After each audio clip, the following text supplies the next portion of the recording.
Welcome back to our continuing bedtime story, The Horse and Its Boy. Chapter 4. Shasta falls in with the Narnians. At first, Shasta could see nothing in the valley below him but a sea of mist with a few domes and pinnacles rising from it. But as the light increased and the mist cleared away, he saw more and more. A broad river divided itself into two streams, and on the island between them stood the city of Tashbaan, one of the wonders of the world. Round the very edge of the island, so the waters lapped against the stone, ran high walls, strengthened with so many towers, and that he soon gave up trying to count. Inside the walls, the island rose in a hill, and every bit of the hill, up to the Tisrock's palace and the great temple of Tash at the top, was completely covered with buildings, terrace above terrace, street above street, zigzag roads or huge flights of steps, bordered with orange trees and lemon trees, roof gardens, balconies, deep archways, pillared colonnades, spires, battlements, minarets, pinnacles, and then at last the sun rose out of the sea, and the great silver-plated dome of the temple flashed back its light. He was almost dazzled. "Get on, Shasta," Bree kept saying. The river banks on each side of the valley were such a mass of gardens that they looked at first like forest, until you got closer and saw the white walls of innumerable houses peeping out from beneath the trees. Soon after that, Shasta noticed a delicious smell of flowers and fruit. About 15 minutes later, they were down among them, plodding on a level road with white walls on each side and trees bending over the walls. "I say," said Shasta in an odd voice, "this is a wonderful place." "I dare say," said Bree, "but I wish we were safely through it and on the other side, Narnia and the north." At that moment, a low throbbing noise began, which gradually swelled louder and louder till the whole valley seemed to be swaying with it. It was a musical note, but so strong and solemn as to be a little frightening. "That's the horn blowing for the city gates to be opened," said Bree. "We shall be there in a minute. Now, Aravis, you droop your shoulders a bit and step heavier, and try to look less like a princess. Try and imagine you've been kicked and cuffed and called names all your life." "If it comes to that," said Aravis, "what about you drooping your head a bit more and arching your neck a bit less and trying to look a little less like a warhorse?" "Hush," said Bree. "Here we are." And they were. They had come to the river's edge, and the road ahead of them ran along a many-arched bridge. The water danced brightly in the early sunlight. Away to the right, near the river's mouth, they caught a glimpse of ships' masts. Several other travelers were before them on the bridge, mostly peasants driving laden donkeys and mules or carrying baskets on their heads. The children and the horses joined the crowd. "Is anything wrong?" whispered Shasta to Aravis, who had an odd look on her face. "Oh, it's all very well for you," whispered Aravis rather savagely. "What would you care about Tashbaan? But I ought to be riding in on a litter with soldiers before me and slaves behind, and perhaps going to a great feast at the Tisrock's palace. May he live forever, not sneaking in like this. It's different for you." Shasta thought all this very silly.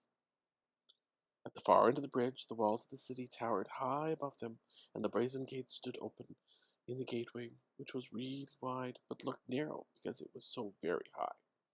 Half a dozen soldiers, leaning on their spears, stood on each side. Aravis couldn't help thinking they'd all jump to attention and salute me if they knew whose daughter I was.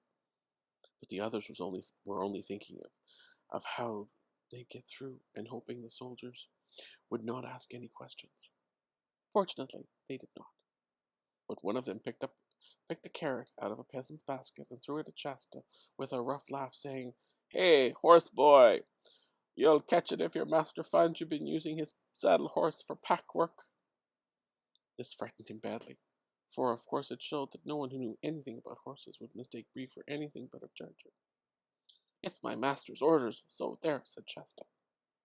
But it would have been better if he held his tongue, for the soldier gave him a box on the side of his face that nearly knocked him down, and said, "Take that, you young filth, to teach you how to talk to free men." But they all slunk into the city without being stopped. Shasta cried only a very little. He was used to hard knocks. Inside the gates, Tashbaan did not at first seem so splendid as it looked from a distance. The first street was narrow, and there was hardly any windows in the walls of each side. It was much more crowded than Shasta had expected. Crowded partly by the peasants on their way to the market, who came in with them, but also with water sellers, sweetmeat sellers, porters, soldiers, beggars, ragged children, hens, stray dogs, and barefooted slaves. What you would chiefly have noticed if you had been there was the smells, which came from unwashed people, unwashed dogs, scent, garlic, onions, and the piles of refuse which lay everywhere. Shasta was pretending to lead, but it was really Bree who knew the way, and kept guiding him by little nudges with his nose. They soon turned left and began going up a steep hill. It was much fresher and pleasanter, for the road was bordered by trees, and there were houses only on the right side. On the other, they looked out over the roofs of the houses on the lower town, and could see some way up the river. Then they went around a hairpin bend to their right and continued rising. They were zigzagging up to the center of Tashbaan. Soon they came to finer streets, great statues of the gods and heroes of Kalaman, who were mostly impressive rather than agreeable to look at, rose on shining pedestals. Palm trees and pillared arcades cast shadows over the burning pavements, and through the arched gateways of many a palace Shasta caught glimpses of green branches, cool fountains, and smooth lawns. It must be nice inside, he thought. At every turn, Shasta hoped that they were getting out of the crowd, but they never did. They made their progress very slow, and every now and then they had to stop altogether. This usually happened because a loud voice shouted out, "Way, way, way for the Darkhan, or for the Tarkina, or for the fifth vizier, or for the ambassador." And everyone in the crowd would crush back against the walls, and above their heads Shasta would sometimes see the great lord or lady for whom all the fuss was being made, lolling upon a litter, which 4 or even 6 gigantic slaves carried on their bare shoulders. For in Tashbaan there is only one traffic regulation, which is that everyone who is less important has to get out of the way for everyone who is more important, unless you want to get cut from a whip or punched from the butt of a spear. It was in a splendid street near the top of the city that Tisrock's palace was the only thing above it, that the most disastrous of these stoppages occurred. "Way, way, way," came the voice. "Way for the white barbarian king, the guest of the Tisrock, may he live forever. Way for the Narnian lords." Shasta tried to get out of the way and to make Bree go back, but no horse, even a talking horse from Narnia, backs easily. And a woman with a very edgy basket in her hands, who was just behind Shasta, pushed the basket hard against his shoulder and said, "Hey, now then, who are you shoving?" And then someone else jostled him from the side, and in the confusion of the moment he lost hold of Bree. And then the whole crowd behind him became so stiffened and packed tight that he couldn't move at all. So he found himself, unintentionally, in the first row, and had a fine sight of the party that was coming down the street. It was quite unlike any of the other parties they had seen that day. The crier who went before it shouting, "Way, way," was the only Calorman in it, and there was no litter. Everyone was on foot. There were about half a dozen men, and Shasta had never seen anyone like them before. For one thing, they were all as fair-skinned as himself, and most of them had fair hair. And they were not dressed like the men of Calorman. Most of them had legs bare to the knee. Their tunics were of fine, bright, hardy colors, woodland green, or gay yellow, or fresh blue. Instead of turbans, they wore steel or silver caps, some of them set with jewels, and one with little wings on each side of it. A few were bareheaded. The swords on their sides were long and straight, not curved like the Calorman scimitars, and instead of being grave and mysterious like most Calormans, they walked with a swing, and let their arms and shoulders free, and chatted and laughed. One was whistling. You could see that they were ready to be friends with anyone who was friendly, and didn't give a fig for anyone who wasn't. Shasta thought that he had never seen anything so lovely in his life. But there was not time to enjoy it, for at once a really dreadful thing happened. The leader of the fair-haired men suddenly pointed to Shasta, cried out, "There he is! There's our runaway!" and seized him by the shoulder. Next moment he gave Shasta a smack, not a cruel one to make you cry, but a sharp one to let you know you were in disgrace, and added, shaking, "Shame on you, my lord! Fie for shame! Queen Susan's eyes are red with weeping because of you. What, truant for a whole night? Where have you been?" Shasta would have darted under Bree's body and tried to make himself scarce in the crowd if he had the least chance, but the fair-haired men were all around him now, and he was held firm. Of course, his first impulse was to say that he was only poor Arshish, the fisherman's son, and that the foreign lord must be mistaken. But then, the very last thing he wanted to do in that crowded place was to start explaining who he was and what he was doing. If he started on that, he would soon be asked where he had got his horse from, and who Aravis was, and then goodbye to any chance of getting through Tashbaan. His next impulse was to look at Bree for help, but Bree had no intention of letting all the crowd know that he could talk, and stood looking just as stupid as a horse can. As for Aravis, Shasta did not even dare to look at her for fear of drawing attention, and there was no time to think, for the leader of the Narnians said at once, "Take one of his little lordship's hand, Paradin, of your courtesy, and I'll take the other. And now on. Our royal sister's mind will be greatly eased when she sees that our little scapegrace safe in her lodgings." And so, before they were halfway through Tashbaan, all their plans were ruined. And without even a chance to say goodbye to the others, Shasta found himself being marched off among strangers, and quite unable to guess what might be going to happen next. The Narnians, the Narnian king, for Shasta began to see by the way the rest spoke to him that he must be a king, kept on asking him questions. Where he had been, how he had got out, what he had done with his clothes, and didn't he know that he had been very naughty? Only the king called it naught instead of naughty. And Shasta had said nothing to answer, because he couldn't think of anything to say that would not be dangerous. "What? All mum?" asked the king. "I must plainly tell you, prince, that this hang-dog silence becomes one of your blood even less than the scape itself.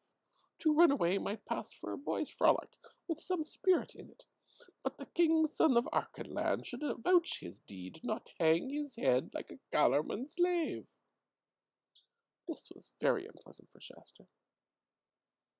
For Shasta felt that all the time that this young king was the very nicest kind of grown-up and would have liked to make a good impression on him. The strangers led him tightly by both hands along a narrow street and down a flight of shallow stairs, and then up to a wide doorway in a white wall with two tall, dark cypress trees, one on each side of it.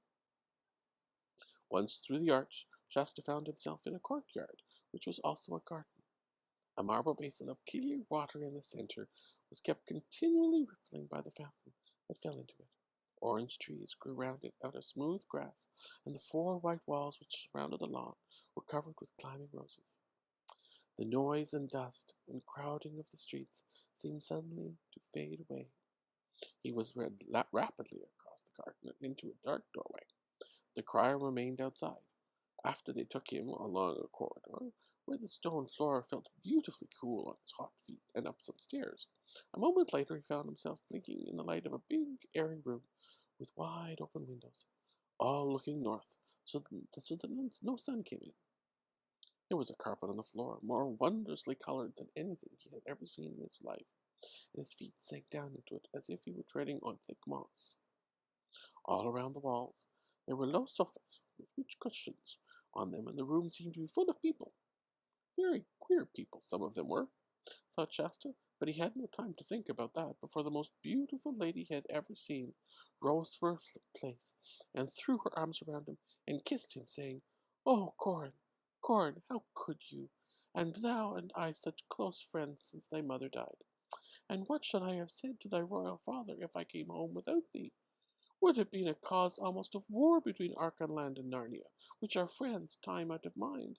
It was naught, playmate, very naught of thee to use us so." Apparently, thought Shasta to himself, I'm being mistaken for a prince of Archenland. wherever that is, and then these must be the Narnians. I wonder where the real court is. But these thoughts did not help him say anything out loud.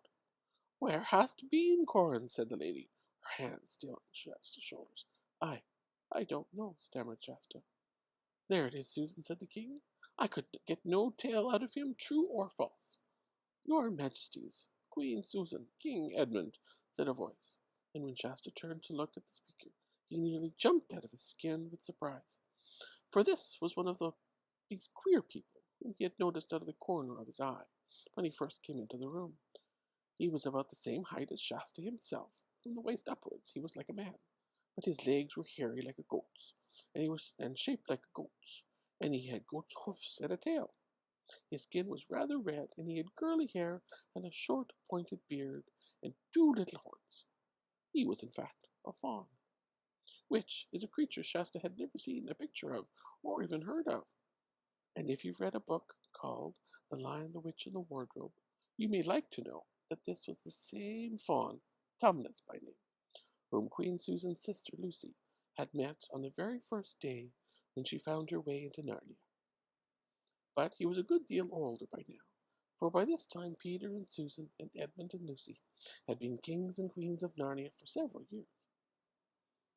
Your Majesties, he was saying, His little Highness has had a touch of the sun. Look at him. He is dazed. He does not know where he is. Then, of course, everyone stopped scolding Shasta and asking him questions, for he was made much of, and laid on a sofa, and cushions were put under his head, and he was given iced sherbet in a golden cup to drink, and told to keep very quiet. Nothing like this had ever happened to Shasta in his life before. He had never even imagined lying on anything so comfortable as that sofa, or drinking anything so delicious as that sherbet. He was still wondering what had happened to the others, and how on earth he was going to escape and meet them at the tombs, and what would happen when the real Corin turned up again. But none of these worries seemed so pressing now that he was comfortable, and perhaps later on there would be nice things to eat. Meanwhile, the people in the cool, airy room were very interesting. Besides the faun, there were 2 dwarfs, a kind of creature he had never seen before, and a very large raven. The rest were all humans, grown-ups, but young, and all of them, both men and women, had nicer faces and voices than most Kellermen. And soon Shasta found himself taking an interest in the conversation. Now, madam, said the king to Queen Susan, the lady who had kissed Shasta, what think you? We have been in the city fully 3 weeks. Have you yet settled in your mind whether you will marry this dark-faced lover of yours, this Prince Rabadash, or no? The lady shook her head. No, brother, she said, not for all the jewels in Tashbaan. Hello, thought Shasta. Although they're king and queen, they're brother and sister, not married to one another. Truly, sister, said the king, I should have loved you less if you had taken him, and I tell you that at the first coming of the Tisserac's ambassadors into Narnia to treat of this marriage, and later when the prince was our guest at Car Paravel, it was a wonder to me that you ever could find it in your heart to show him so much favor. That was my folly, Edmund, said Queen Susan, for which I cry you mercy. And yet, when he was with us in Narnia, truly this prince bore himself in another fashion than he does now in Tashbaan. For I take you all to witness what marvelous feats he did in that great tournament and Hastelude, which our brother, the High King, made for him, and how meekly and courteously he consorted with us the space of 7 days. But here in his own city he has shown another face. Ah, croaked the raven, it is an old saying, see the bear in his own den before you judge of his conditions. That's very true, Salopad, said one of the dwarfs, and another is, come, live with me, and you'll know me. Yes, said the king, we have seen him for what he is. That is a most proud, bloody, luxurious, cruel, and self-pleasing tyrant. Then in the name of Aslan, let us leave Tashbaan this very day, said Susan. There's the rub, sister, said Edmund. For now I must open to you all that has been growing in my mind these last 2 days and more.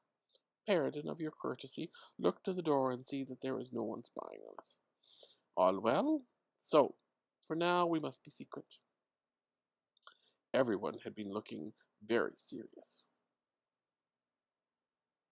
"Oh, Edmund," she cried, "what is it? Is there something? There is something dreadful in your face."